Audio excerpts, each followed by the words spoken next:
But we started today. We said that we want to talk about. We want to define key terms today for the course. And we are asking the question, what is Caribbean thought? How would you define Caribbean thought if you were asked to define Caribbean thought? And just so you know, Caribbean. And the title of today, we're looking at Beyond the Myth, Understanding the Caribbean, Beyond the Myths, and Into the Margin. So I'm asking, how would you define Caribbean? And how would you define Caribbean? And some of you asked, are you talking to people, sir? Are you talking to geography? I'm just asking you, what is the Caribbean? It's an open question, and you are entitled to answer it any way you'd like. I would like to hear how you answer the question. So what is the Caribbean? I know Jerome spoke earlier. Anybody else? Anybody else? I spoke earlier too. I think I would say Caribbean can be defined as the study of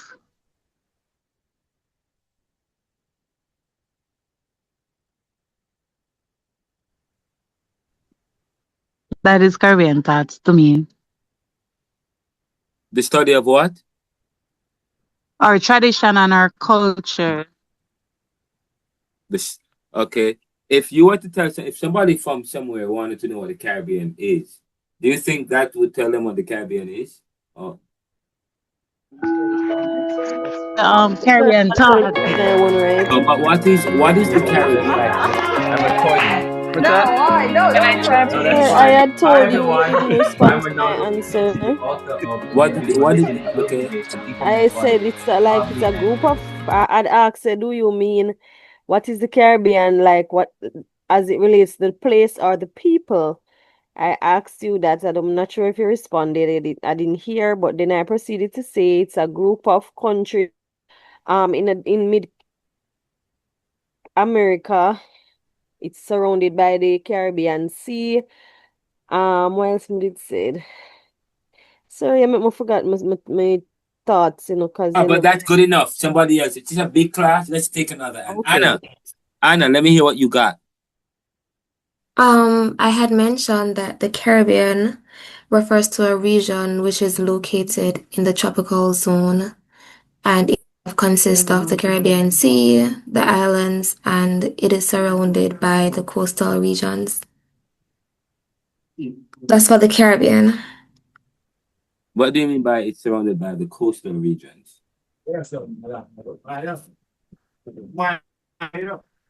Sir, you're in and out. What do you mean by it's surrounded by the coastal regions?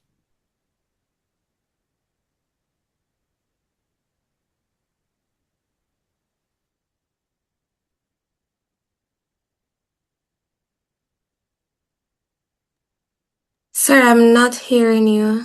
What do you You're mean in and out. What do you mean by it's surrounded by the coastal regions? Oh, the coastal area would be that areas that are geographically close to the Caribbean Sea. Okay. Yeah. Anybody else? Howard?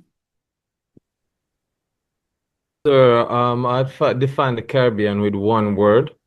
The Caribbean is an invention. Well, did you read the text that I just sent? What, are you reading the paper? No, sir. Where you got that from? By sitting here thinking about it, thinking about Caribbean thought, Wait, hold up. You've never heard the concept or the term that the Caribbean is an invention?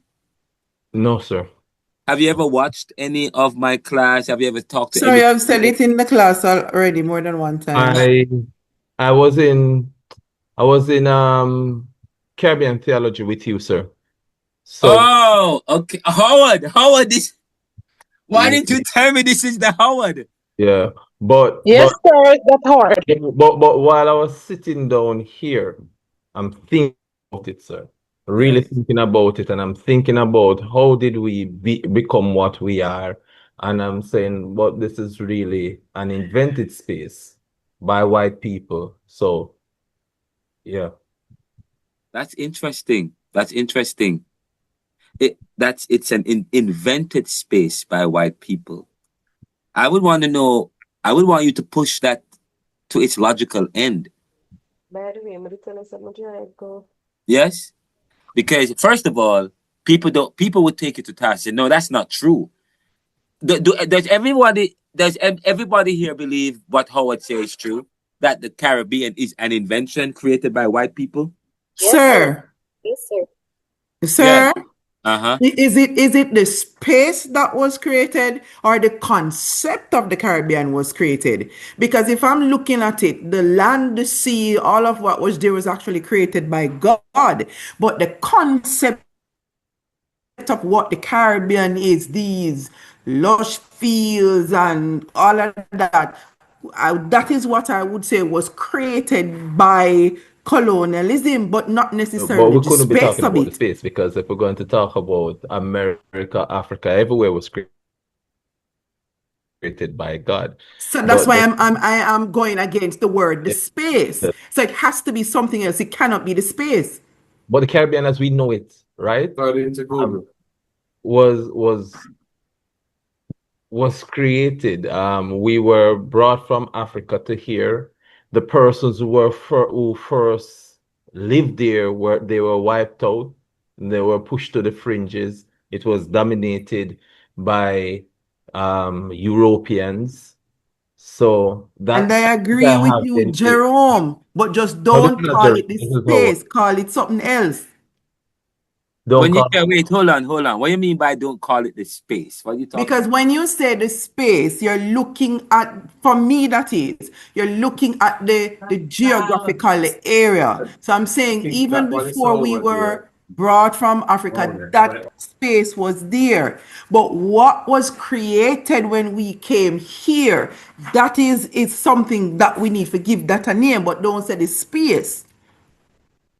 But who is saying it's a space though? Monica is saying then is that the idea of what the Caribbean supposed to be was when they thought, like you would have said, Howard, I think when they send us to the Caribbean, the black people for a reason. So I guess that's where she's probably trying to go to say that it's a give it another name because the space would have always been here. But then those white people probably would have been saying, hey, the Caribbean people gonna be this type of people. We're sending them down there for whatever reason and so forth. So is that Okay. what you're trying to say, Terika? But even the name Caribbean was also invented and given to Right. So it's I the agree with the fact that it's an invention, as I said, based, but is what's happening now? Invention would be what they send them here for. So they invent the whole idea of the Caribbean people. This is what they are. When they go there, these are the people who maybe get punished. They're going down there. The persons who are going to be enslaved and continue to do this and so forth. So that's the invention for what they will make the Caribbean to be. Is that it? It depends. You create. It depends. I wanted to see the perspective that you take. What perspective are you going to take? A defeatist perspective, or are So you a take? defeatist perspective? Are you I'm take not a, trying to defeat it. I'm no, just wait, saying no, I'm no, no. agreeing. Well, no. In general, what perspective do you take when someone asks of you who you are, or who you are as a people, as a person, as a Caribbean country, as people of African descent? How do you approach it? The whole idea of the Afrocentric paradigm speaks to that issue of, do you start from a position of victory or a position of I was oppression? going to say we are strong individuals. We are a proud set of persons who said work we're hardworking people.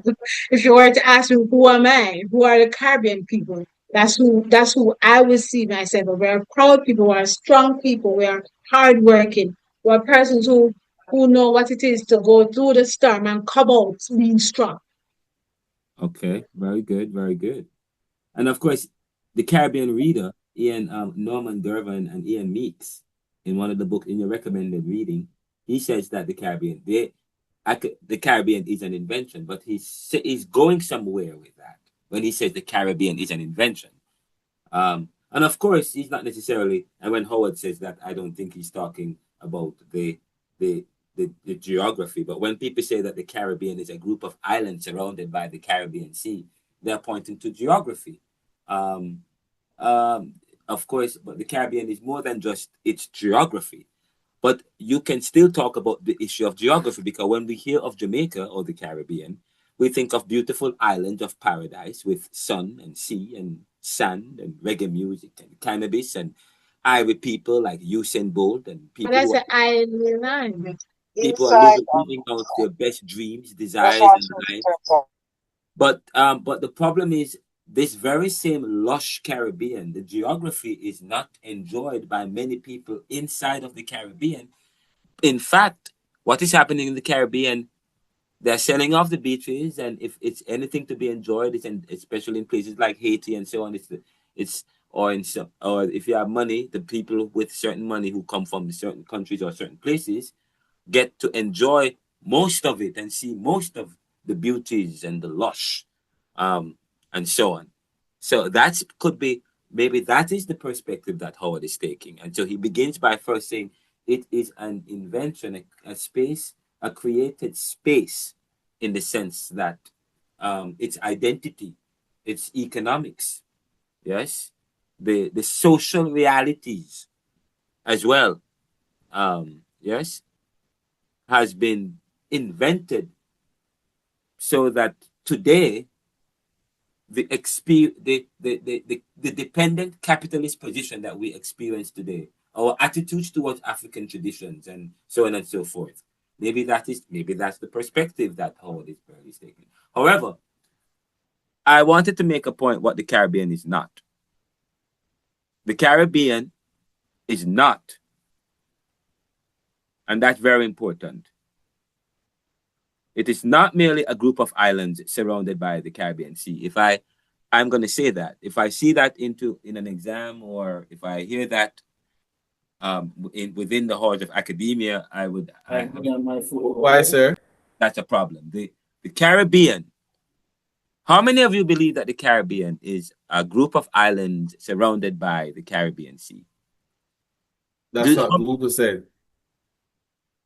The statement in and of itself is somewhat redundant. Wait, hold up. Why is it redundant? Wait, hold on. Did you just say Google did you just tell me that Google said that? Yeah. So Google, because as an academic who, and you live in the Caribbean, first of all, you don't need Google to tell you what the Caribbean is. Okay? You don't need Google to tell you what the Caribbean is. You don't need somebody outside or something created outside of the Caribbean to tell you what where you live is. And I'm saying, and by the way, I was marking an exam paper today and I was quite upset because students were saying, and in fact, 5 years ago when they evaluated this course, or 6 years ago, the University Council of Jamaica had a problem because students were saying what the Caribbean was not. And that is why I wanted to start with this today, so that you guys understand. And I want you guys to think about it, because to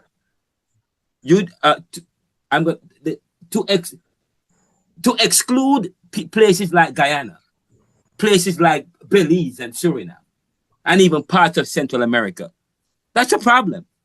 There are the Caribbean includes not just islands, but countries that are on the mainland of America.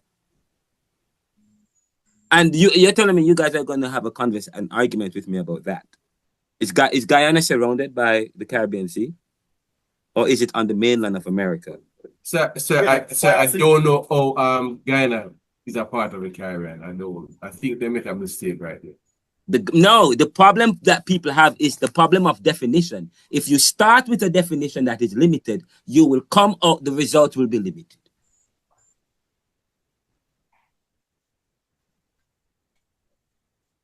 So, and I said to you, that is what has happened with slavery, with why they were able to successfully enslave a whole set of people, because they start with a definition of a people. And that is what colonization is.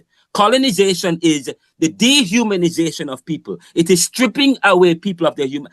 That is what power is. It is redefining a thing for what it is not. You start with a definition. So if your definition is limited, then of course the outcome will be limited. So you have to be careful of that. Guyana is part of the Caribbean. It's not surrounded by the world, but it's part of the Caribbean, and they are much involved with Caribbean experience, and okay. So of course so that's part of the thing. So, sir, my question: how did Guyana become a part of the Caribbean? What do you mean? How did Guyana has always been part of the Caribbean? Yes, I know, based from our learnings from primary school coming up. So I'm saying, how do they come by that? And I don't see Guyana part of the Caribbean because Guyana is all the way in South America. I don't see where it is the Caribbean. Well, I mean, Guyana is part of that. First of all, the people from Guyana, like Walter Rodney, they were much West Indian. They are part of the West Indian. They're West Indian people, and they are part of the same and they were the people that were part of the transatlantic. So they were part of the experience of what we call the Caribbean today.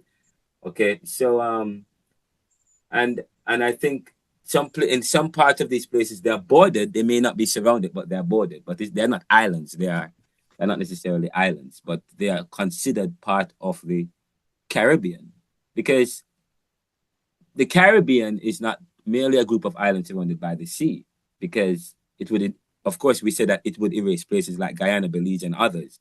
The Caribbean can be defined geographically, but it must also be understood historically, socio-politically, and psychologically. Okay, so and a lot of the people that went, some of the people that went to Guyana, some of them went to Trinidad, some of them, and the experiences in the region. And the next thing you need to know is that the Caribbean is part of the Americas. The Caribbean is a part of the America, the American region. The Caribbean is part of the American region. So in fact, Jamaica, that's part of the American region. You have the American region, you have the European region, yes.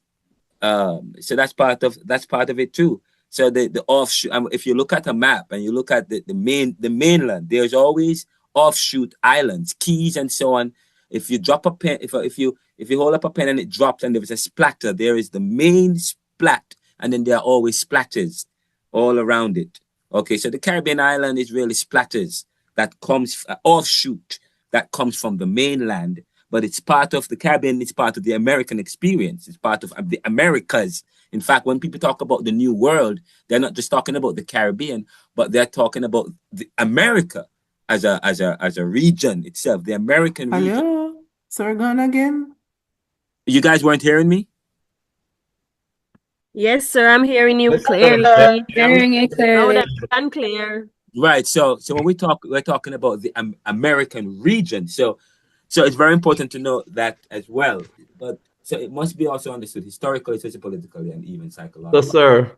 Uh-huh. Also, we have to understand that the term Caribbean did not come around because of the Africans coming here, or it was what the European came here and saw when they saw the Indians, the Caribs, the Arawaks, the Taínos, right? It was from out of that the name was birthed. Jamaica had those group of people. Guyana had those group of people. So in this region in the Americas, as you rightfully said, it was dominated by these people, the Indians. Are we sure about that? What are the evidence? The evidence of what?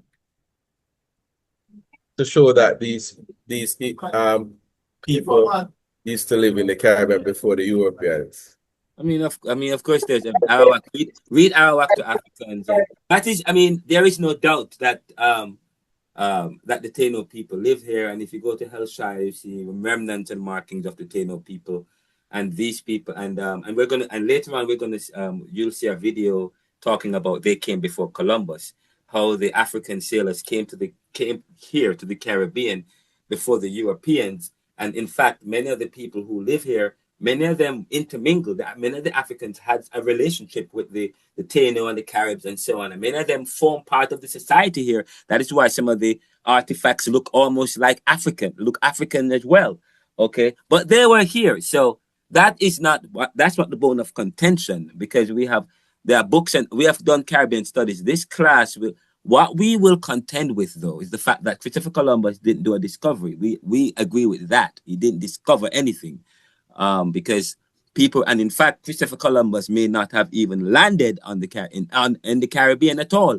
He was only on the edges of the Caribbean. And okay, we will talk. You will hear that today, late in the last hour of the lecture, because I'll play a 1 hour lecture by Ivan Van Septima, who wrote the book "They Came Before Columbus: Historical and Literary Artifacts of Presence of Sailors of the African presence in the Caribbean before the Europeans." But that's very important to note. Social scientists ask not just what a society is, but in whose interest that society was created. In whose interest that society was created. Often the creators act in the interest of a class, a people, or a foreign colonial power. Again, social scientists are when social scientists study a society, they ask in whose interest is the society created, or for whom? Because often societies are created in the interest of the dominant class, yes, or a foreign colonial power. Look at what's happening in South Africa today. Look at what has happened with Egypt. Look what has happened in the Caribbean today. But so therefore you want to study the society. When you study society, you ask the question in whose interests. Ian Meeks and Norman Girvan argue that the Caribbean is an invention. And of course, we ask the question, is that true? Is it true that the Caribbean is an invention of the 21st of the 20th century? And I say to you, if before the Europeans made contact, would the Caribbean be what it is today? Probably that's one of the ways that could maybe help us to think, or to distill, to think about the question. Again, Ian Meeks and Norman Girvan asked the question in the Caribbean Reader. In the Caribbean Reader, the Caribbean is an invention, and the question is that true? Yes, I say to you. Perhaps an invention shaped through European eyes, molded by colonial hands, ever since 1492. Ever since 1492, when Columbus arrived and claimed what was not his. Yes? Do you agree with that? And secondly, economically, we know the Caribbean is often described as a dependent capitalist economy. As dependent capitalist economies, the Caribbean is defined as dependent capitalist economies. We know that. Yes? Now, and by dependent, we're talking about they are vulnerable and always in need of external or foreign aid or foreign investment. And when they get that foreign aid and foreign investment, the way how it is distributed through a capitalistic regime, through the dominant class. A dominant class system. A system crafted to be like through policy, neoliberal globalization, or what we call the Washington Consensus. Yes. Go ahead. Somebody has a point. As a Lornette, what you think? Kwame said the last thing about in something like foreign investment, nothing else. Yes, sir. Yeah, I said that we economically, we know the Caribbean is often described as a dependent capitalist economy. And by that, by dependent capitalist economy, I'm talking about reliant on foreign debt, foreign aid, foreign investment, external investment, sorry, and foreign aid. And capitalistic in the sense that once the investment arrives in the Caribbean, the way how it is distributed through a dominant class system, a system crafted to be so through policies we call through neoliberal globalization policies, or via the Washington Consensus. Now, last week we mentioned the Washington Consensus, what it is and what it may not be. But when we talk about the Washington Consensus, it is the idea or an agreement that if countries, certain countries, if developing countries were to plug themselves in the market, plug themselves in globalization, plug themselves in the ways how plug themselves in a system that says if you liberalize your economy and allow for penetration, well, the word is not penetration, allow for globalization, allow for trade, allow for goods and services to cross borders. Globalization is where goods and services cross borders. If you liberalize your economy, if you deunionize, if you